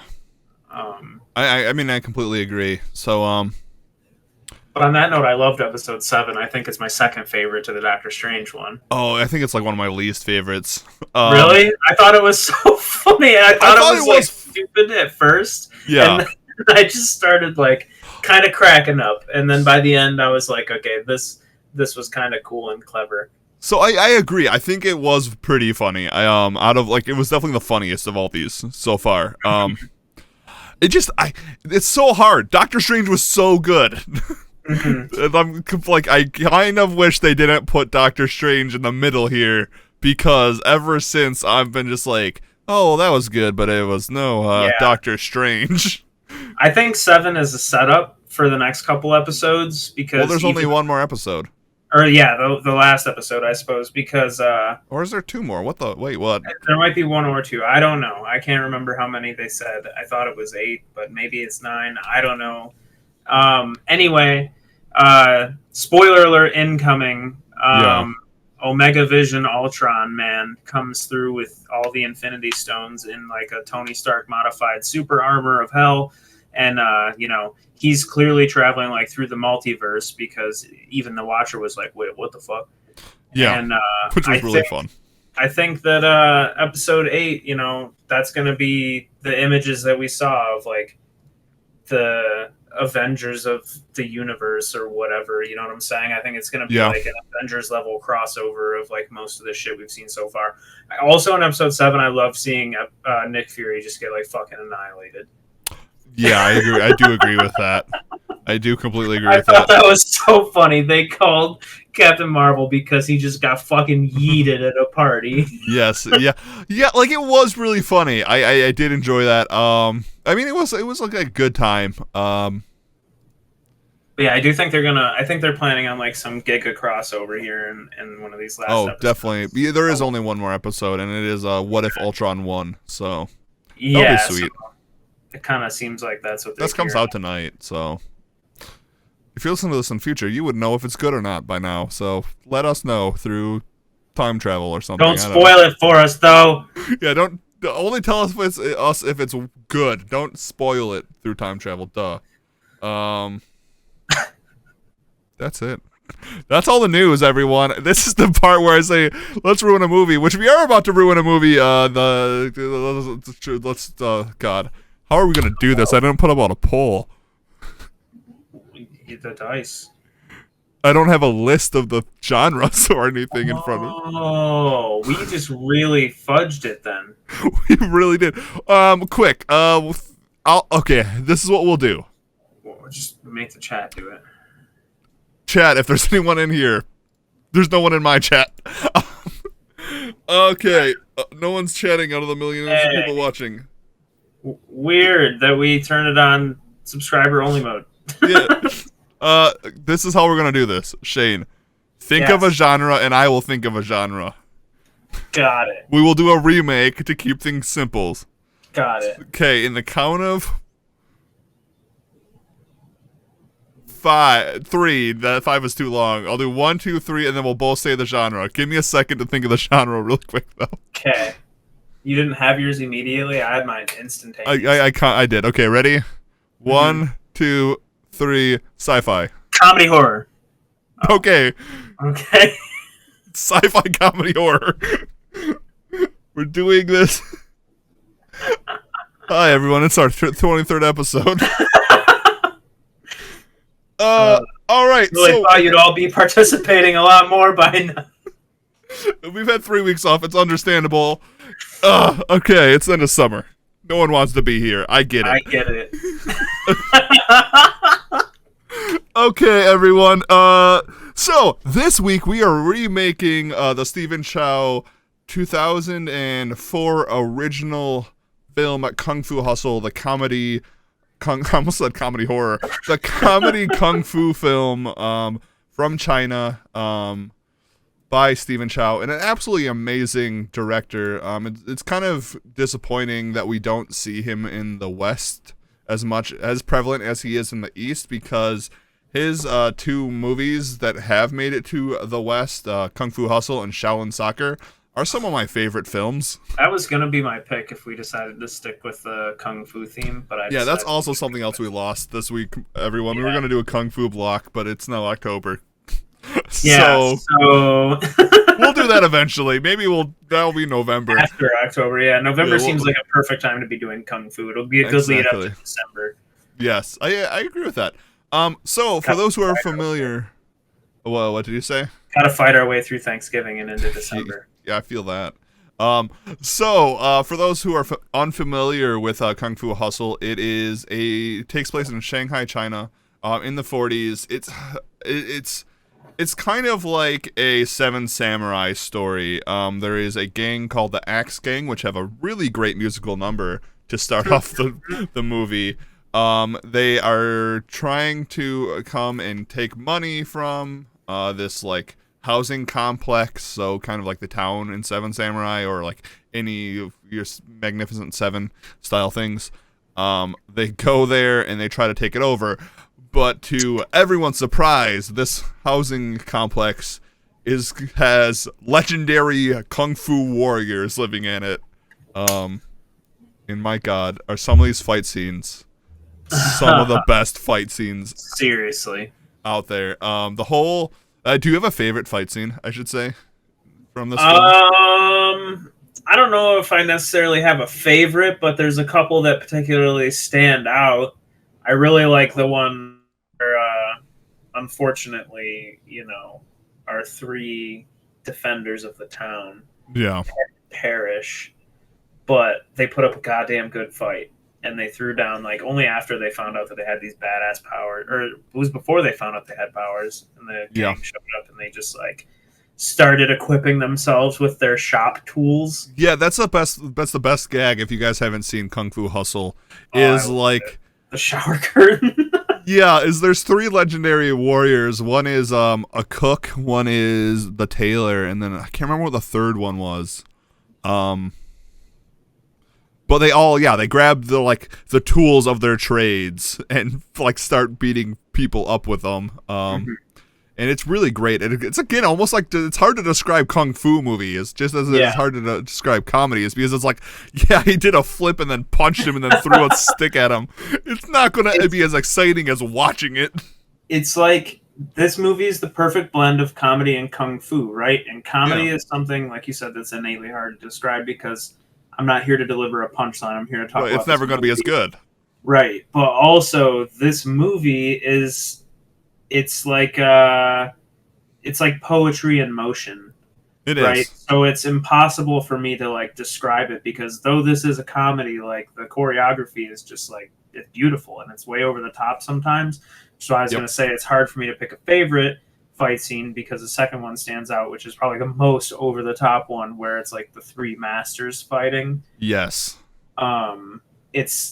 It's just so over the top and crazy and hilarious, but still, like I said, it holds this like weight, this poetic weight, and everything is like so fluid and awesome and beautiful. It's really cool. And then Yeah, I completely agree, and that's the thing about Stephen Chow's movies. Same with Shaolin Soccer is like a lot of his stuff is very over exaggerated. Mm-hmm. Like our main character, even though we jump around between a lot of characters in this movie, kind of following the story of the housing complex, the story of the Axe Gang, the story of the girl with the lollipop, and Singh, who is our main character, who is also Stephen Chow. If you didn't know that, he wrote, directed, and starred in this. Damn, good for him. I think he did that with, if I'm remembering this correctly, he also did that with Shaolin Soccer. Man, that's he did. Good movies. It really is. But like he literally like steals candy from like kids and stuff. It's like that over exaggerated. The Axe Gang, they like dance around with axes. And, like everyone has like just 3 hatchets on them. It's so good. I think if we're talking about favorite fight scenes, I have to probably one. It's like not the last fight, not the fight between Singh and the Beast, but the fight before that with the landlady and the landlord versus the Beast. Yeah, that's what I was talking about. There's also that is also incredibly funny. Is there's the 3 masters in this town, but there's the two masters of the masters are the landlady and the landlord. Yeah. But aren't these like they're the 3 remaining ones? Yes. Beast like killed all the other ones or something, and now it's like they've been sequestered in their little home, and he's been in prison. And it's like the sleeping dragon finally awakes. Yeah. And they fucking throw down. It truly is, and I understand like why this film like is so known in the West, because like a lot of the tropes in this film are very recognizable. Like you understand the whole like what's going on with the Kung Fu Masters stuff, and I think that has a little bit to be like Kung Fu is pretty popular. Here, which is cool. Kung Fu is awesome. Hong Kong Kung Fu specifically too, really good. Bruce Lee and stuff. But it's just so good. The tagline is so many gangsters, so little time, and I guess we should talk about Singh too, who is the main character. He's this character who like always wants to be this bad tough guy, like he steals candy from kids and stuff, but in the end he learns how to do the Buddhist palm technique, which that's also a really funny joke, is like he gets bullied as a kid, and then this con man, which you kind of get as a con man, sells him this pamphlet to learn like this legendary technique. He takes it, never learns it. But then he remembers it in the final fight, and he's able to do like this almost One Punch Man style like punch towards the end that is so amazing. So good. Yeah, it's just a great film, honestly. It really is. Shout out to Grumble Now for just suggesting it. Great film. So let's ruin this film. Also, go check out Stephen Chow's films if you're not familiar. I know they're kind of hard to get your hands on, but Shaolin Soccer is about a bunch of Shaolin monks playing soccer, and it's very over the top, and it is very funny. They use their martial arts to their advantage to win soccer games, and it's really fun. So good. Okay. That movie reminds me of like the Berenstein Bears. Like, we're gonna get the band back together. It really does have that feeling, like a bunch of losers trying to win. But they're a bunch of Shaolin monks. It is really, really, really funny. Brothers. Anyway, we're ruining this movie. Yeah, we're ruining this movie. Sci-fi comedy horror. Comedy horror, yeah. I'm gonna just type in sci-fi comedy horror to see if there's that's like even a movie genre that anyone has made. Yeah. Psycho Gorman, which is new that I've heard of. Okay. The Predator. Word. Yeah. Okay. I was gonna say like Alien if you're in the right headspace. I mean, some of the crewmates are kind of funny. They do make jokes. He is like, "Oh man, aren't you such a pain in the neck?" Ah! Gremlins. Yeah, for sure. Night of the Comet. Oh, okay. Yeah, Shaun of the Dead. I guess it's if zombies can be sci-fi. It really depends. Killer Clowns from Outer Space. Oh. Mutiny, Mars Attacks. That's also another good sci-fi horror. Nailed it. Okay, wait, this is actually, we didn't just create a genre. This is actually a genre. Ghoulies. I don't know if you've ever seen that. Sounds so familiar. Have you ever seen They Live? Roddy Piper and Toxic Avenger. Okay, so one thing after looking at all these movies that really they have the Burbs. Mm-hmm. The Burbs. Like the suburbs. No, the Burbs with Tom Hanks. Oh, I thought you were okay. So you realize how you finished your sentence? You were like, one thing that all these movies have is the Burbs. I was like, the suburbs? They're all in the suburbs? No, I got distracted there. No, the one thing they all have common is they are kind of all B movies. Yeah, for sure. Like so Gremlins rules in that regard. Yeah. Oh, fucking Turbo Kid. Turbo Kid is a good reference. We should use the Turbo Kid for a reference. That's how I understood him too. Thank you.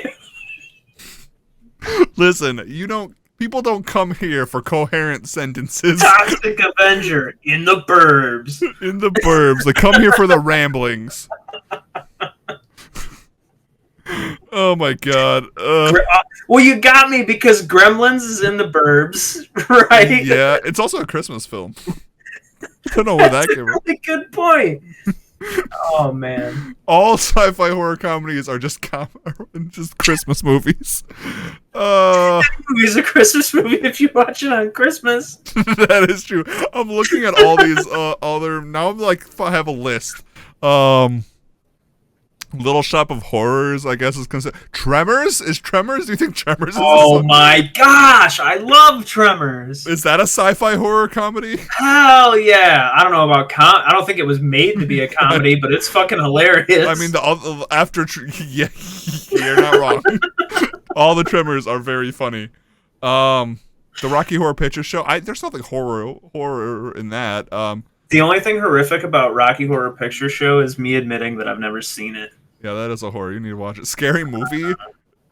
Scary Movie 3. 3 is like actually a sci-fi, and honestly, like I thought that their Grudge Lady was as scary as the Grudge Lady. Then she started whipping the chainsaw over her head, and that's when I started laughing. Yeah, The Grudge is like the film I was scared of most as a kid.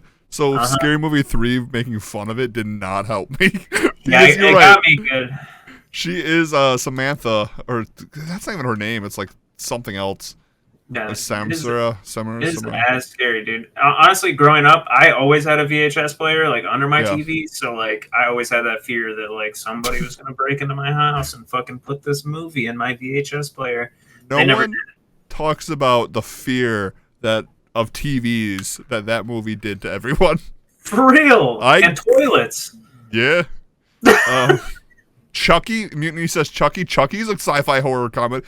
Well, I would say Chucky is a supernatural. I mean, because that's like, where's the line? Okay, so old Chuck, we're so off topic right now. Yeah, old Chucky is a supernatural horror because that was the serial killer soul getting stuck, I think, with voodoo. I think in a doll. But the new Chucky is about the robot toys killing people. Okay, Jason X. I mean, I think that movie's funny. So do I. That's the one where Jason. I think the people that made it think they're funny.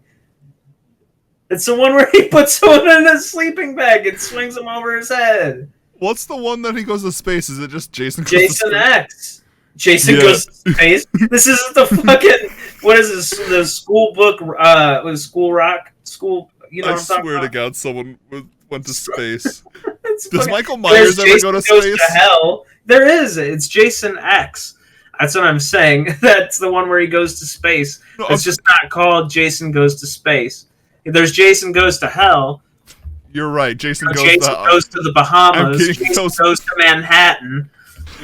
I'm getting those mixed up. Now I'm looking at a list that's top 10 horror movies that went to space. It's okay. We have time. We can talk about this. Alien, obviously. Okay, that one's dumb. Event Horizon, yeah. I mean, duh. 2001: A Space Odyssey. Event Leprechaun! I forgot Leprechaun went to space. What the fuck? Leprechaun 4 in space. Yeah, geez, that's... Okay, I wasn't expecting that.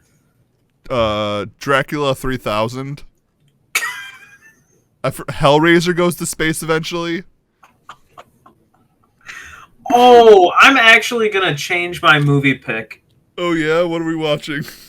For next week's podcast, we all, as a group, collectively, will be enjoying the 1980s or something. Hold on. Phasmophobia. Hell yeah, dude. I almost called Phasmophobia. Enjoying the 1979 American classic science fantasy horror film, which is also funny, I think, Phantasm. Which is good because I've never seen it. I know. I'm so excited. I'm going to watch it with my dad again because he watched it last year. Hell yeah. Well, okay, it's Phantasm it is. Have you guys seen Wizard of Gore? No, but what is that? I want to. That actually sounds awesome. I want to see Psycho Gorman. Made in the 70s. An insane magician uses hypnotism to butcher audience members who participate in his show. Fantasy splatter film? Oh, this sounds... Hell yeah. Oh, it's Sager. I always thought his name was Ray Sugar. Ray Sugar. Sci-fi horror comedy films. Man. Tucker and Dale vs. Evil, that's not sci-fi. Yeah, come on. I'm thinking more like Tucker and Dale vs. Evil in space. I would watch that. What was that, like, zombie Nazis in space? What was that movie that came out? Oh, Iron Sky? Yeah, that movie. It's not zombie Nazis, but it's Nazis in space. I think Nazis belong in the horror category. The first time I watched this movie, my brain was like in a knot. Yeah. Yeah. It's crazy, right? Like, but it's really interesting. All right, let's do this. The plot is fucking like 10 paragraphs long. For what? For Iron Sky. Oh, yeah, I've never seen that, actually. I just I've seen the trailer. It's wild. And there's a second one that has T-Rexes. Like, it's crazy. It's what is that one film? It's like that one category that was like the super random category, like from the like 2000s and 2010s. But I feel like this one came out later. It had Hasselhoff in it, and it was on Netflix. What? Iron Sky? No, it was like it was like Iron Sky though. It was really big. It was like part of the cultural zeitgeist for a bit. I don't know. What did you say was going on in it?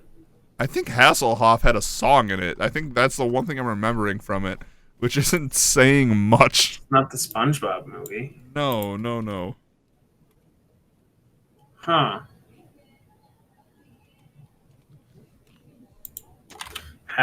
Kong Fury.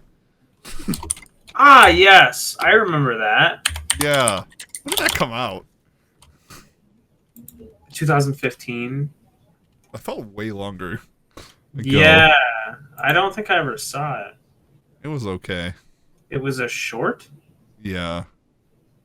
Oh, maybe I did watch this. I don't know if I did.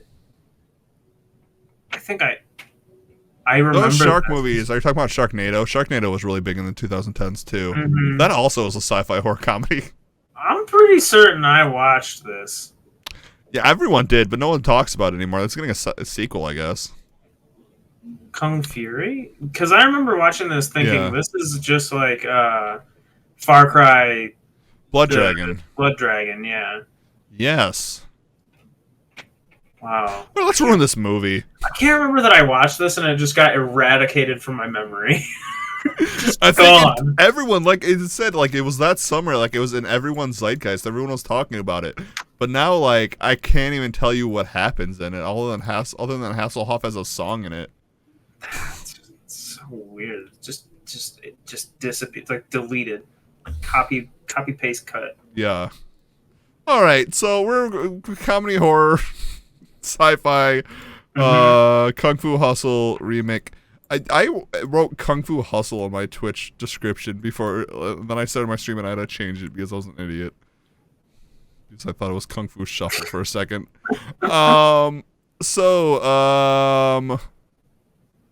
China 2057. Hell yeah. Okay. The Beast. Oh, this is a remake. So the housing complex isn't like 40s Shanghai, China. It's now Mega City 1. Just Hell like yeah. Judge Dredd. Giant city tower ascending into the sky. Dredd was actually a good example of like. Dredd is a really good. Well, wait, there's no comedy there though. That's not. I think some of the one-liners. Keith Urban, Yeah, Carl Urban says. Every time. It's a good movie. Yeah. Our main character Singh is now cyberpunk as fuck. Yeah, he wears laser sunglasses that blink from left to right. What's the sci-fi cyberpunk version of an axe? A laser baton. Laser baton gang. Wait, oh yeah, for the gang. I don't know. Laser axe gang.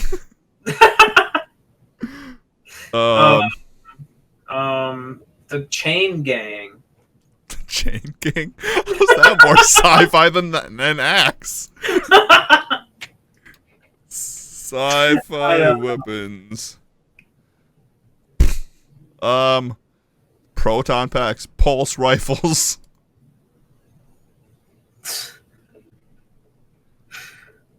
We're doing lightsabers? No, I feel like that's trademarked. I thought about that, but it is trademarked.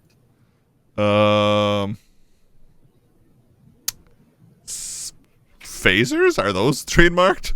Phasers? Probably not. Phasers set to stun. Yeah, Phaser gang. Phaser gang. Which sounds just like a knockoff of Phase Gang. Which is the good. This is laser. This is blazer. It's just like dodgeball. So he runs into Phaser Gang. And he is told to go to this big, large tower to go get money, I guess. Yes. He goes there, and 3 legendary cyberpunk. I feel like they're cyborgs. Maybe that's the twist here. But it's also horror, so maybe the horror... Well, cyberpunk's just horror in general. So, bad things are happening. Everything sucks. Augments are awful. The 3 masters are actually just 3 robots in disguise. They think they're humans, but they're actually just the 3 last legendary robots. They shoot lasers out of their chest and their hands. They go pew pew pew. There's a big fight. Singh and his what was his buddy's name? Big explosions. Lots of like Michael Bay style explosions. Yeah, exactly. But this is a comedy, so we still have some Stephen Chow comedy. Yeah. So there's some like slapstick. I kind of want to see a Jackie Chan style. Yeah, I was only thinking explosions because like over the top. I think more just like background explosions, but the Michael Bay level, but all of the Stephen Chow like choreography. Absolutely, we have to keep like the beautiful flying through the air and doing 19,000 things before both landing on your feet absolutely with like a million injuries, but still just like holding your breath and standing eye to eye. I love that shit. When they both take a million hits to the abs and they land on their feet and they just like wipe the sweat off their brow. It's so good. That definitely has to happen. We can even say this is a cyberpunk thing. People get punched through all their skyscrapers. Hell yeah. Over the top. People die and they get like, it's kind of like that one scene in Invincible. Someone gets like splattered against a skyscraper. Horror aspect. They leave. 2 people come back, but instead of using a harp for weapons, they're using a DJ set and a synth. They're just Lucio. And then the landlady who is half robot. That's the landlady and landlord are both half robots. Yeah.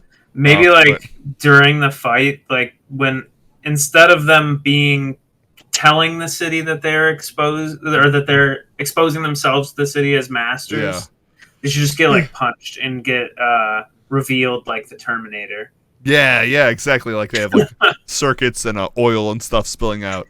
Yeah.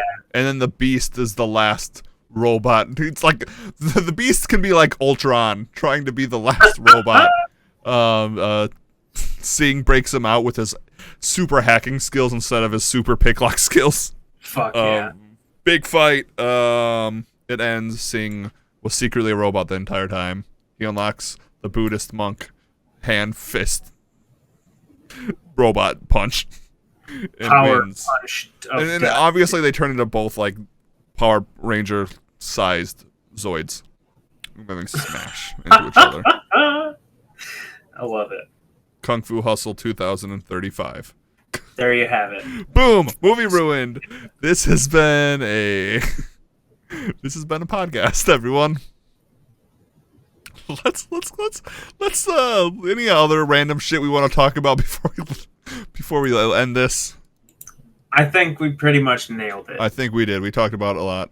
It was fun watching the train wreck. That's the beauty here. That's why Shane and I do dummies play and then ruining movies, because we're hot messes, and that's why we're all here. And train wrecks.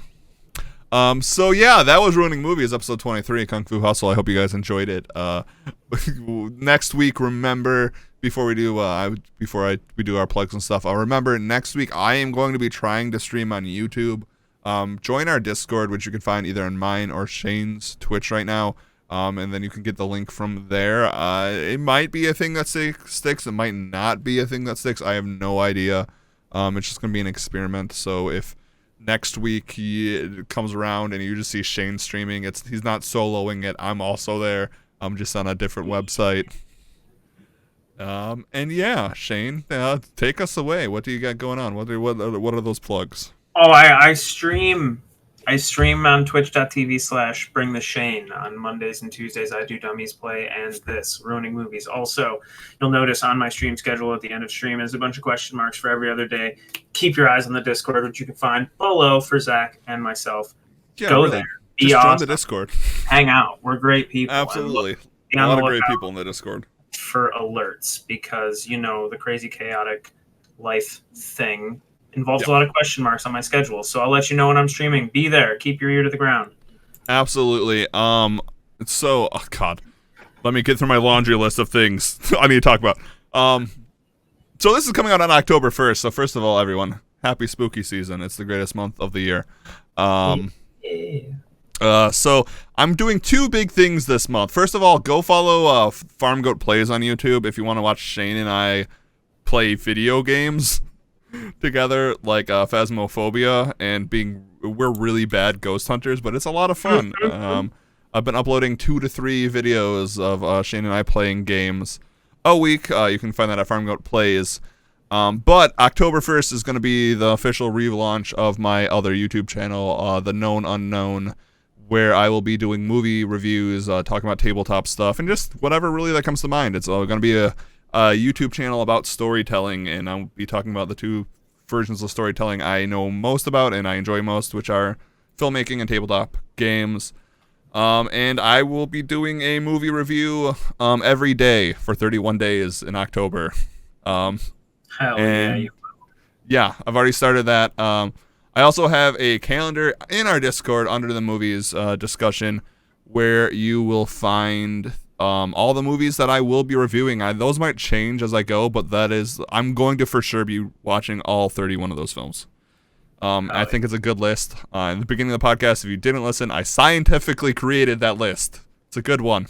Can confirm it was a scientific thing. I broke it down. I questioned him at first and laughed a little bit, but I gave him the chance to science. I'm real. Dr. Frankenstein, not the monster, but he was the real monster. Remember that, October 1st. Also, on Farm Goat Plays, because I don't like to sleep, I guess, or talk to anyone, I'm also doing 31 days of indie horror gameplay. I've already recorded the first 7. My brain is broken. I've indulged myself in so much horror over the last 2 weeks that I live in a horror film. That's why we don't play Hunt anymore. It really is, because every time you guys are playing, it's like, yeah, but I need to do this, which sucks. I do miss Hunt. I do miss Hunt a lot. Fran Brow and Little Misfortune. I do want to play those. The problem is for the 31-day challenge is I need to play games that I can play between 5 and 30 minutes because I'm doing 31 of them, and if I play games longer than that, I literally don't have enough time in the day. Have you checked out 12 minutes? No, but send it to me in Discord. Xbox Game Pass, I'll DM you right now. 12 minutes, got it. So yeah, go check out both of those, please. I've been working really hard, especially on the known unknown. Or the unknown known. Oh my god, did I forget my YouTube channel name? It's supposed to be ambiguous like that. I'm pretty sure it's the known unknown. Because it's supposed to be... Yeah, it's the known unknown. It's kind of a play on storytelling because stories are kind of the unknown, but we kind of know how to tell them. It's complicated. Go see it. October 1st, I guess I can even reveal the first two things. October 1st, I played a game called Dark Hotel, which is a game on itch.io that I legitimately screamed and almost fell out of my chair. Then the game after that, on October 2nd, I played Buff Imposter, where the imposter from Among Us is really buff and chases you around, which was really fun to play. The first 2 episodes of the movie reviews are going to be House on Haunted Hill with Vincent Price, and then the second one's going to be Freaky. And I'm done talking, everyone. I hope you guys enjoyed this. We'll see you guys next week as we watch Phantasm, a film that I've been wanting to watch for a very long time, and I know one of Shane's favorites. Man, what a banger. I'm so excited. Absolutely. So we'll talk to you all, guys, all you later. Be excellent and enjoy the spooky season. Yes. And party on, dudes. Yeah, and party on, dudes. Wow, I feel like I should do something spooky there. Peace.